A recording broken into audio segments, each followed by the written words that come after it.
मेरी आप बीती जिसे सुनकर आपको बहुत मजा आने वाला है। मेरी शादी वाले दिन मेरा नौजवान देवर बहुत खुश था। मैंने हमेशा उसे अपना छोटा भाई समझा था और वह भी मुझे भाभी माँ कहकर घर पुकारता था। मेरे पति की मृत्यु के कुछ दिन बाद मुझे अकेले सोने में डर लगता था, इसलिए मैं अपने देवर को अपने साथ बिस्तर पर सुलाने लगी। सर्दियों की रातें थीं और एक ही बिस्तर में अपने देवर के साथ सोना मुझे बहुत अजीब सा लगता था।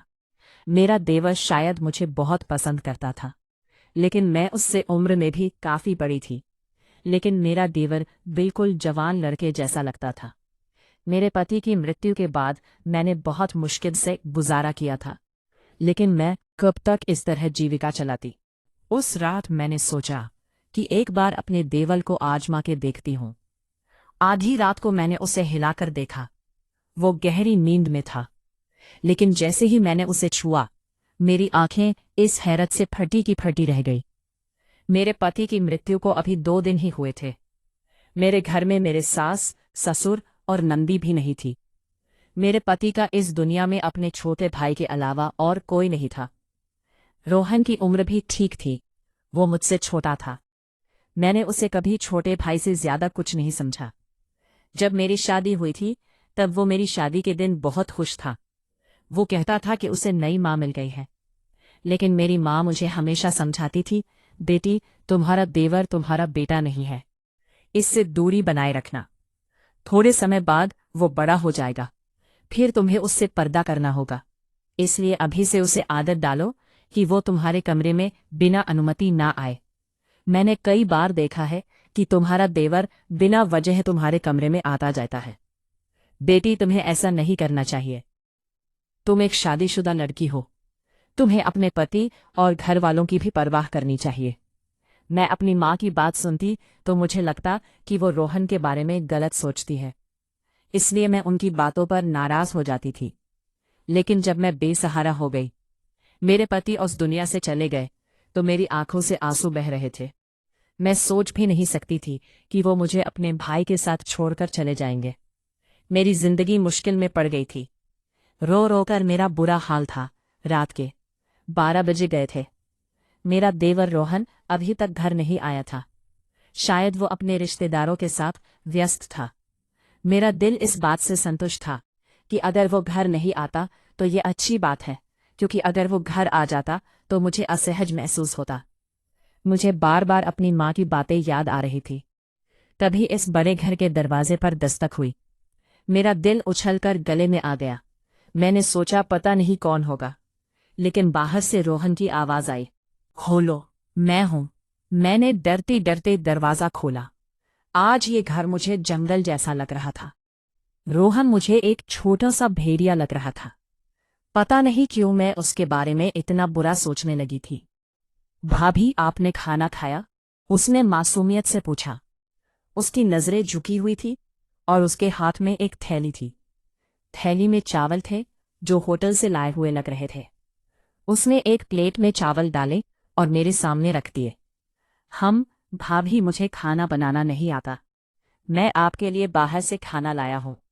आप खा लीजिए, वरना आप भूख ही मर जाएंगी। मैं अपने भाई के बाद अपनी माँ को नहीं खोना चाहता। रोहन की आंखों में भी आंसू थे। वो मुझे माँ कह रहा था, लेकिन मेरी थी भाभी। आपको चिंता करने की जरूरत नहीं है, मैं आपका सहारा बनूंगा। आप इस घर से कभी मत। माँ की बातें मेरे दिमाग से नहीं निकल रही। जाना। वो बहुत भावुक बातें कर रहा था, लेकिन मेरे मन में कई आशंकाएं घूम रही थी। फिर उसने एक अजीब बात कही, भाभी, आप इस कमरे में सो जाइए। दूसरा कमरा तो छत के पास है। मुझे लगता है कि आपको छत वाले कमरे में नहीं रहना चाहिए। अब तो सबको पता है कि हमारे घर में भाई की मृत्यु हो गई है। कोई भी बुरी नीयत से हमारे घर आ सकता है। मैं हैरान थी कि रोहन इतनी छोटी उम्र में ऐसी बातें क्यों कर रहा है। क्या किसी ने उसे कुछ कहा था? लेकिन उसकी बातें मुझे ठीक लगी। मैं उसके कमरे में चली गई। रोहन का कमरा दूसरी तरफ था, जबकि मैं और मेरे पति छत के पास वाले कमरे में रहते थे। मुझे बहुत अजीब लग रहा था। आज पहली बार मैं अपने कमरे के अलावा किसी और के कमरे में आई थी। लेकिन जो कुछ मैंने रोहन के कमरे में देखा, उसने मेरी आंखें फटी की फटी रहने पर मजबूर कर दी। कमरे का दरवाजा बंद करते ही मेरी नज़र एक ऐसी चीज पर पड़ी जिसने मेरे होश उड़ा दिए। वैसे तो वो जवान लगता था, लेकिन मेरी माँ की बात सही थी। रोहन जो कुछ कह रहा था वो एक बड़ा और समझदार आदमी कह सकता था। उसके कमरे में मेरा जेवर देखकर मेरा दिल खटक उठा था। ये सब रोहन के हाथ कैसे लग गया? ये बहुत मैंने उसे तालों में छुपाकर रखा था।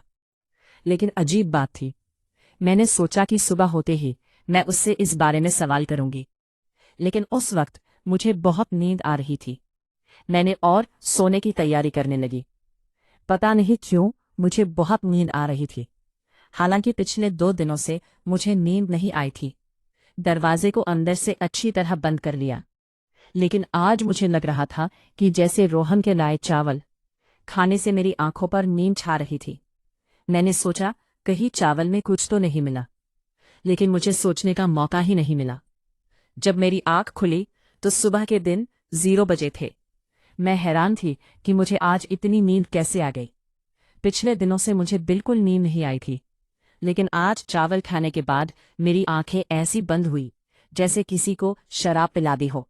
मैं हैरान थी, ऐसा तो नहीं होना चाहिए था। मेरे मन में बार बार यही ख्याल आ रहा था कि कहीं रोहन के लायक चावल में कुछ मिलाकर तो नहीं दिया गया। लेकिन रोहन ऐसा क्यों करेगा? मैं आंखें मलते हुए बाहर आई तो देखा कि रोहन किचन में चाय बना रहा था। उसे देखकर मुझे बहुत बुरा लग रहा था। भाभी, आप सो गई थी, आपको अच्छी नींद आई ना? उसने मेरी तरफ देखकर कहा। मैंने सीखे लहजे में कहा, हाँ, आज मुझे बहुत नींद आई। क्यों नहीं आएगी भाभी? मैंने आपके चावल में नींद की गोली मिलाई थी। मैंने अपने दोस्त को बताया था कि मेरी भाभी को नींद नहीं आती। उसने कहा कि खाने में नींद की गोली मिला दो, इससे वो आराम से सो जाएंगी। मैं हैरान हो गई कि रोहन इतनी नीच हरकत कैसे कर सकता है। रोहन, तुम ऐसा कैसे सोच सकते हो? तुम अपनी भाभी को बेहोश करना चाहते थे। नहीं भाभी, मैं तो चाहता था कि आपको अच्छी नींद आए। अब आप तरोताजा लग रही हैं। लीजिए, चाय पीजिए। उसने चाय मेरे सामने रख दी।